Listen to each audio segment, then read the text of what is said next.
ഹരേ കൃഷ്ണ. സർവം ശ്രീ രാധാകൃഷ്ണാർപ്പണമസ്തു. അധ്യായം 6 ധ്യാനയോഗം. ശ്ലോകം 15.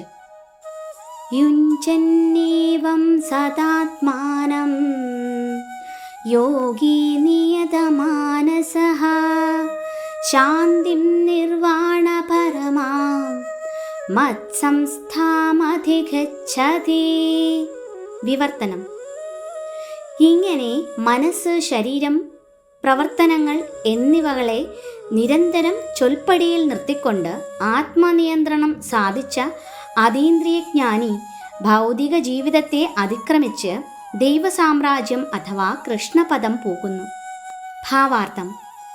യോഗ പരിശീലനത്തിൻ്റെ പരമലക്ഷ്യമെന്തെന്ന് ഇവിടെ സ്പഷ്ടമാക്കിയിരിക്കുന്നു.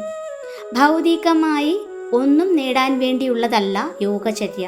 ഭൗതികത്വത്തെ സമ്പൂർണമായി നിർത്താൻ വേണ്ടിയാണിത്. ഭഗവത്ഗീതയുടെ ദൃഷ്ടിയിൽ ആരോഗ്യം വളർത്താനോ ഭൗതികമായ അഭ്യുദയത്തിനോ ആഗ്രഹിക്കുന്നവൻ യോഗിയല്ല. ഭൗതിക ജീവിതത്തിൽ നിന്നുള്ള വിരാമം കൊണ്ട് സാങ്കല്പികമായ ശൂന്യതയിൽ പ്രവേശിക്കണമെന്നില്ല. ഈശ്വര സൃഷ്ടിയിൽ എവിടെയുമില്ല ഈ ശൂന്യത. ഭൗതിക ജീവിതത്തിൽ നിന്ന് വിരമിക്കാൻ കഴിഞ്ഞ മനുഷ്യന് പരംവ്യോമത്തിലെ ഭഗവത്ധാമത്തിൽ പ്രവേശിക്കാം. സൂര്യ ചന്ദ്രന്മാരുടെയോ വൈദ്യുതിയുടെയോ ആവശ്യമില്ലാത്തതാണ് ഭഗവത്ധാമമെന്ന് ഭഗവത്ഗീതയിൽ പറയുന്നുണ്ട്. ഭൗതിക അന്തരീക്ഷത്തിലെ സൂര്യനെ പോലെ ആത്മീയ അന്തരീക്ഷത്തിൽ എല്ലാ ഗ്രഹങ്ങളും സ്വയം പ്രകാശമുള്ളവയത്രേ. എങ്ങും ഈശ്വര സാമ്രാജ്യമേയുള്ളൂ. എങ്കിലും പരവ്യോമത്തെയും അതിലുള്ള ഗ്രഹങ്ങളെയും പരംധാമം അഥവാ ഉത്കൃഷ്ടലോകമെന്ന് വിളിച്ചു വരുന്നു. ഭഗവത്ഗീതയിൽ ഭഗവാൻ സ്വയം വിവരിച്ചിട്ടുള്ള വിധത്തിൽ മത് ചിത്തഃ മത് പരഃ മത് സ്ഥാനം. കൃഷ്ണനെ മനസ്സിലാക്കിയ ഒരു തികഞ്ഞ യോഗിക്ക് യഥാർത്ഥ ശാന്തി ലഭിക്കും. അദ്ദേഹം ഒടുവിൽ ഭഗവത്ധാമത്തിൽ ഗോലോക വൃന്ദാവനം എന്നറിയപ്പെടുന്ന കൃഷ്ണലോകത്തിലെത്തുകയും ചെയ്യും. ഗോലോകയേവ നിവസത്യഖിലാത്മഭൂതഃ എന്ന് ബ്രഹ്മസംഹിത 5:37 തീർത്തു പറയുന്നു. സ്ഥിരമായി ഗോലോകമെന്ന സ്വധാമത്തിൽ വാഴുന്നുവെങ്കിലും തൻ്റെ മഹത്തായ ആത്മീയ ശക്തിയാൽ കൃഷ്ണൻ സർവവ്യാപിയായ ബ്രഹ്മമായും ഹൃദയസ്ഥനായ പരമാത്മാവായും വർത്തിക്കുന്നുമുണ്ട്.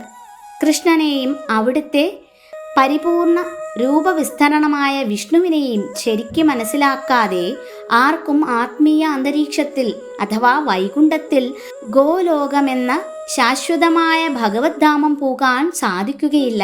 അതിനാൽ കൃഷ്ണാവബോധ പ്രവർത്തനത്തിൽ ഏർപ്പെട്ടിരിക്കുന്ന ഒരാളാണ് തികഞ്ഞ യോഗി. അയാളുടെ മനസ്സ് എപ്പോഴും കൃഷ്ണനു വേണ്ടിയുള്ള പ്രവർത്തനങ്ങളിൽ മുഴുകിയിരിക്കുകയാണ്. സ വൈ മന കൃഷ്ണ പാതാരവിന്ദയോ. വേദങ്ങളും ഇത് അനുകൂലിക്കുന്നുണ്ട്. ഉദാഹരണമായി ശ്വേതാശതരോപനിഷത്ത് 3:18 ഇങ്ങനെ പ്രസ്താവിക്കുന്നു: തമേവ വിദിത്വാദി മൃത്യുമേതി. പരമപുരുഷനായ കൃഷ്ണനെ അറിയുന്നതുകൊണ്ട് മാത്രമേ ജനന മരണങ്ങളുടെ മാർഗത്തെ പിന്നിട്ടു പോകാൻ കഴിയൂ. നിഷ്കളങ്കരായ ആളുകളെ കബളിപ്പിക്കുന്ന ചില അഭ്യാസമുറകളിലോ കൺകെട്ടു വിദ്യകളിലോ അല്ല യോഗചര്യയുടെ പരിപൂർണത. ഭൗതിക ജീവിതത്തിൽ നിന്ന് വിമുക്തി നേടുന്നതിലാണ്. ഹരേ കൃഷ്ണ. സർവം ശ്രീ രാധാകൃഷ്ണാർപ്പണമസ്തു.